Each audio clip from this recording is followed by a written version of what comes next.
Dalam video edukasi ini, kami akan menjelaskan tentang dampak kekerasan dalam rumah tangga terhadap anak dan perempuan. Kekerasan dalam rumah tangga atau yang bisa sering kita disebut KDRT bukanlah sesuatu yang bisa kita dianggap sepele.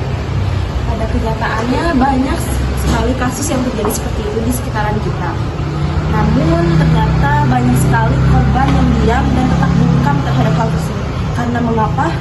Mereka merasa dirinya malu, takut, bahkan merasa bahwa hal tersebut menjadi aib sendiri atau keluarga. Dan mereka pasti tidak tahu untuk lapor kemana. Menurut Undang-Undang Nomor 23 Tahun 2004 tentang penghapusan kekerasan dalam rumah tangga, KDRT merupakan setiap perbuatan yang mengakibatkan penderitaan fisik, psikis, seksual, dan penelantaran dalam ruang rumah tangga. Nah, secara umum KDRT ini dibagi menjadi 4. Yang pertama itu seperti yang tadi disebutkan, ada kekerasan fisik, kekerasan psikis, kekerasan seksual, dan penelantaran dalam rumah tangga. Nah, keempat bentuk ini bisa menimpa siapa saja, terutama perempuan dan anak-anak yang posisinya lebih lemah di dalam keluarga. Dampak kekerasan terhadap perempuan sangat kompleks, tidak hanya luka fisik, tetapi juga luka batin yang sangat sulit untuk disembuhkan. Korban seringkali mengalami trauma mendalam, kehilangan rasa percaya diri, bahkan takut untuk berinteraksi dengan lingkungan sekitarnya. Beberapa perempuan akhirnya bergantung secara ekonomi pada pelaku, sehingga sulit keluar dari lingkaran kekerasan. Padahal, setiap perempuan berhak untuk hidup aman, bebas dari ketakutan, dan dikelilingi serta dilindungi oleh hukum yang berlaku. Anak-anak juga sering menjadi korban dari kekerasan rumah tangga. Anak yang tumbuh di lingkungan dengan penuh kekerasan akan lebih sering merasa takut, tidak percaya diri, dan cenderung menarik diri dari lingkungannya.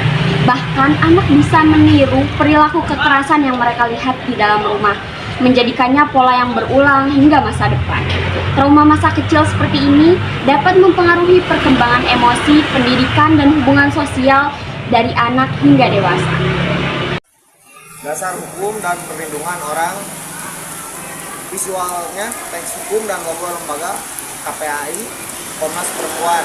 Perlindungan terhadap korban KDRT dijamin oleh berbagai peraturan perundang-undangan, di antara ini yaitu Undang-Undang 1945 Pasal 28B Ayat 2, Undang-Undang Nomor 12 Tahun 2022 tentang tindak pidana kekerasan seksual atau TPKS.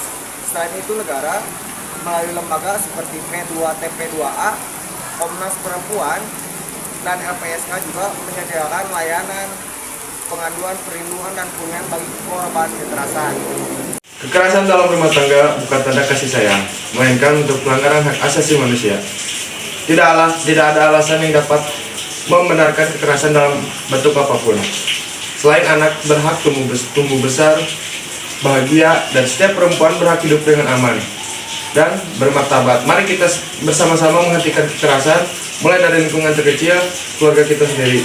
Jika kamu menjadi korban atau mengetahui kasus kekerasan, jangan diam, laporkan. Hubungi layanan SAPA 129, Komnas Perempuan atau P2TP2A terdekat. Terima kasih telah menonton video edukasi ini. Semoga kita semakin sadar dan aware bahwa kekerasan dalam rumah tangga dan perlindungan anak dan perempuan merupakan tanggung jawab kita bersama.